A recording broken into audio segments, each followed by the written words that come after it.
شام کے 5 بجے ہیں۔ السلام علیکم، یہ ریڈیو پاکستان ہے۔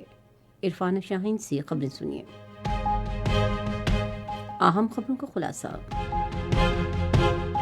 نگراں وزیر اعظم نے ناگہانی آفات سے نمٹنے کے قومی ادارے کو ہدایت کی ہے کہ موسمیاتی تبدیلی کے درپیش چیلنجز سے نمٹنے کے لیے قومی حکمت عملی وضع کی جائے۔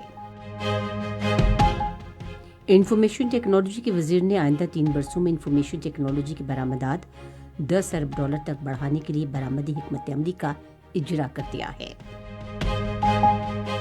الیکشن کمیشن آئندہ جمعرات کو حلقہ بندیوں کی حتمی فہرستیں جاری کرے گا۔ اور شمالی کوریا نے جنوبی کوریا کے ساتھ فوجی معاہدہ معطل کر دیا ہے۔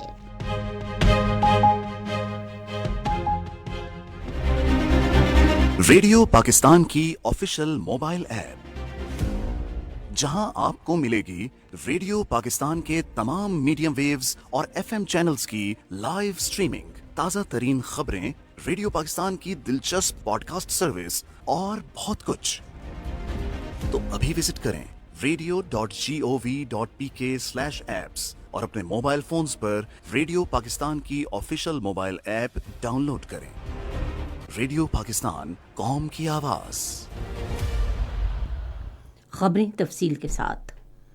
نگراں وزیر اعظم انوار الحق کاکڑ نے قدرتی آفات سے بچاؤ کے قومی ادارے کو ہدایت کی ہے کہ وہ صوبوں کے ساتھ مل کر موسمیاتی تبدیلی کو لاحق خطرات سے نمٹنے کے لیے قومی حکمت عملی تشکیل دیں۔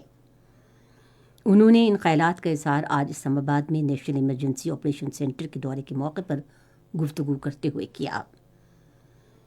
وزیر اعظم نے کہا کہ نیشنل ایمرجنسی آپریشن سینٹر موسمیاتی تبدیلی کے اثرات سے بچاؤ کے لیے ماہرین کی تحقیقات سے فائدہ اٹھائے۔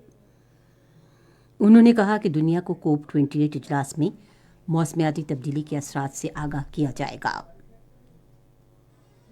نگراں وزیر اعظم انوار الحق کاکڑ آئندہ ماہ کی 1 تاریخ کو شروع ہونے والے ورلڈ کلائمیٹ ایکشن سربراہ اجلاس میں شرکت کے لیے دبئی کا سرکاری دورہ کریں گے۔ دفتر خارجہ کی ترجمان ممتاز زہرہ بلوچ نے آج اسلام آباد میں اپنی ہفتہ وار نیوز بریفنگ میں کہا کہ وزیر اعظم اور موسمیاتی تبدیلی کے وزیر وفد کا حصہ ہوں گے۔ انہوں نے کہا کہ وزیر اعظم موسمیاتی تبدیلی کے لیے پاکستان کا ویژن پیش کریں گے اور موسمیاتی تبدیلی کے اثرات اور نقصانات سے نمٹنے کے لیے مالی معاونت سمیت موسمیاتی تبدیلیوں سے نمٹنے کے مشترکہ وعدوں پر عمل درآمد کے لیے بھی زور دیں گے۔ ترجمان نے مشرق وسطیٰ میں صورتحال کے بارے میں کہا کہ پاکستان فلسطین کے مسئلے کے بارے میں بین الاقوامی امن کانفرنس بلانے کی حمایت کرتا ہے۔ انہوں نے کہا کہ پاکستان سمجھتا ہے کہ اقوام متحدہ کی متعلقہ قراردادوں پر عمل درآمد کے ذریعے ہی خطے میں امن قائم ہو سکتا ہے۔ ایک سوال کے جواب میں دفتر خارجہ کے ترجمان نے کہا کہ پاکستان نے برکس گروپس میں شمولیت کی باضابطہ درخواست دی ہے۔ انہوں نے کہا کہ پاکستان اس ادارے میں شمولیت سے بین الاقوامی تعاون کے فروغ اور کثیر جہتی شمولیت میں اہم کردار ادا کر سکتا ہے۔